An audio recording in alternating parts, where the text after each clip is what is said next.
አንዲት የዋልጅ እኔ ጋር ተመጣና አንድ ልጅ አለ እኔ የምፈልግሽ ለተዳር ነው ስለዚህ እሺ በኝ እያለኝ ነው ምን ይመክሩኛል አለችኝ እኔም አትቸኩይ ለሰባት ቀን ማታ ማታ ጸሎተ ማርያምን እየጸለሽ እመቤታችንን እመቤቴ ሆይ ይህ ሰው ይሆነኛል ወይስ አይሆነኝም ብለሽ ጠይቂያት አልኳት እሷም እኔ ኃጢያተኛ ነኝ እመቤታችን በህልሜ እንዴት ትነግረኛለች አለችኝ እኔም እመቤታችን ከፈቀደች በህልም ትነግርሻለች በህልም ተገልጻ ባትነግርሽ እንኳን ይሁንሽ አይሁንሽ ብቻ በሆነ ነገር ትነግርሻለች ታሳውቅሻለች አንቺ ዝም ብለሽ በእምነት ጸሎተ ማርያምን ጸልይ አልኳት ልጅቷም ለሰባት ቀን ማታ ማታ ጸሎተ ማርያምን እየጸለየች እመቤታችንን ተማጸነቻት ከሰባት ቀን በኋላ እኔ ጋር መጣች እንዴት ሆነልሽ አልኳት በጸሎተ ማርያም ታምርና በእመቤታችን ፍቅር እያለቀሰች እመቤታችን ነገረችኝ አለችኝ እኔም ደስ ብሎኝ በህልምሽ ነው የነገረችሽ አልኳት አይደለም በአካል ተገልጻ ነው የነገረችኝ አለችኝ እኔም ተደንቄ እንዴት ብትወዳት ነው እመቤታችን በአካል ተገልጻ የነገረቻት ብዬ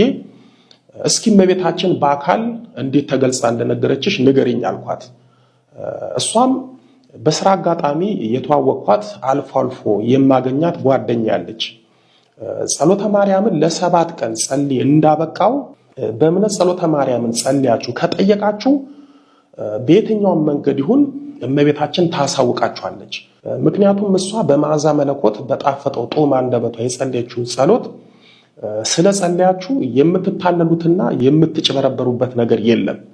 ለምሳሌ አንድ እንዲፈጸምላችሁ የምትፈልጉት ጥብቅ ጉዳይ ሊኖር ይችላል ወይም የሥራ ውድድር ሊሆን ይችላል በቢሮ የሚያልቅላችሁ ጉዳይ ሊሆን ይችላል እጃችሁ አልገባ ያለ ያስቸገራችሁ ነገር ሊኖር ይችላል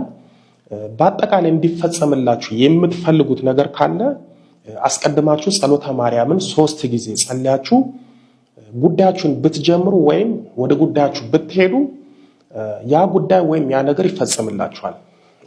አስቀድማችሁ ጸሎተ ማርያምን ጸልያችሁ የጀመራችሁት ነገር በቀላሉ ይፈጸማል ወይም ከፍጻሜ ይደርሳል ምክንያቱም ጉዳያችሁን የጀመራችሁት በእመቤታችን ነው ወይም ጉዳያችሁን የጀመረችላችሁ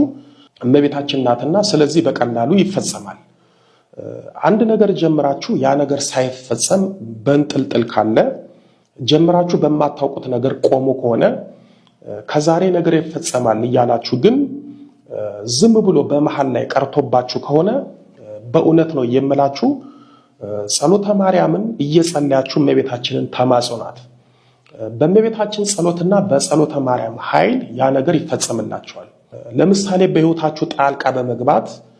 የሚያሳቃያችሁ ሰው ካለ ህይወታችሁን በክፉ መናፍስት የሚፈታተን ሰው ካለ እንዲሁም በስራችሁ እንቅፋት የሚሆንባችሁ ሰው ካለ ጸሎተ ማርያምን ደጋግማችሁ እየጸለያችሁ ለእመቤታችን ከነገራችኋት ጠላታችሁን ምቀኛችሁን እመቤታችን ታስታግሳለች ጸሎተ ማርያምን በእመቤታችን ስም 3 ጊዜ 21 ጊዜ 64 ጊዜ ብትጸልዩት ጠላትን ምቀኛን ይቀስፋል የካዳችሁ የጎዳችሁ ህይወታችሁንም የሚያመሰቃቅል ሰው ካለ እስከ ሞት የሚፈልጋችሁም ሰው ካለ ያ ሰው ላይ በእውነት አዝናችሁ ጸሎተ ማርያምን 64 ጊዜ በእመቤታችን በእድሜዋ ዕለት ብትጸልዩ ያ ሰው ለእናንተ ያሰበው ጉዳት ክፋትና ጥፋት እንዲሁም ሞት ለራሱ ይሆናል ወይም ወደ ራሱ ይመለሳል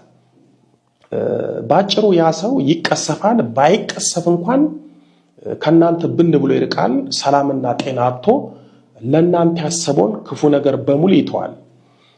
እናንተ ብቻ በንስሐ ሆናችሁ ከቂም በጸዳ ልብ ሆናችሁ ጸሎተ ማርያምን ጸልዩ